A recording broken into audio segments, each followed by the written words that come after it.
നോമ്പ് 6-ാം വ്യാഴം. വിശുദ്ധ മർക്കോസിന്റെ സുവിശേഷം 10-ാം അധ്യായം 32 മുതൽ 34 വരെയുള്ള വാക്യങ്ങളുടെ വിശകലനം. 3-ാം പ്രവചനം.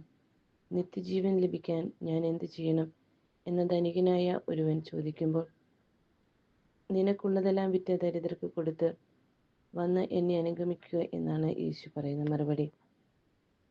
അവനെ അനുഗമിക്കേണ്ടവർ പോകേണ്ട വഴിയാണ് ജെറുസലേം. മരണമാണ് അവിടെ കാത്തിരിക്കുന്നത്. 3-ാം തവണയും അവരോടിത് പറഞ്ഞുകൊണ്ട് ചങ്കൂറ്റത്തോടെ മുമ്പിൽ നടന്നു പോകുന്ന യേശുവിൻ്റെ നിശ്ചയദാർഢ്യം എത്ര മഹനീയം!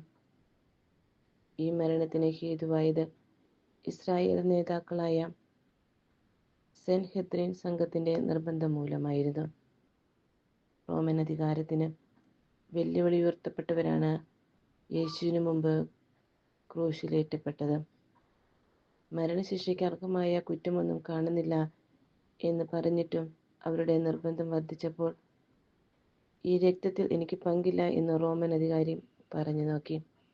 എന്നാൽ ആ രക്തത്തിൻ്റെ ശാപം ഞങ്ങളുടെയും ഞങ്ങളുടെ തലമുറകളുടെ മേൽ വീണുകൊള്ളട്ടെ എന്ന് വിളിച്ചു പറഞ്ഞ് ദൈവമയച്ച ഞങ്ങളുടെ രക്ഷകനെ മിശിഹായെ ക്രൂശിലേറ്റാനുള്ള വിധി അവർ നിർബന്ധപൂർവം ചോദിച്ചു വാങ്ങി. ഇത് ലോകരക്ഷയ്ക്കായി ദൈവമൊരുക്കിയ പദ്ധതിയാണെന്ന പ്രഖ്യാപനമാണ് യേശുവിൻ്റെ ധീരതയോടുകൂടിയ ഈ അവസാന ജെറുസലേം യാത്ര. ഈ രക്ഷാകര നിമിഷത്തിനു വേണ്ടിയാണ് അവൻ അയക്കപ്പെട്ടിരുന്നത്. അതിൻ്റെ പൂർത്തീകരണം 3-ാം ദിവസത്തിലെ ഉയർപ്പിലാണ് സമാപിക്കുക.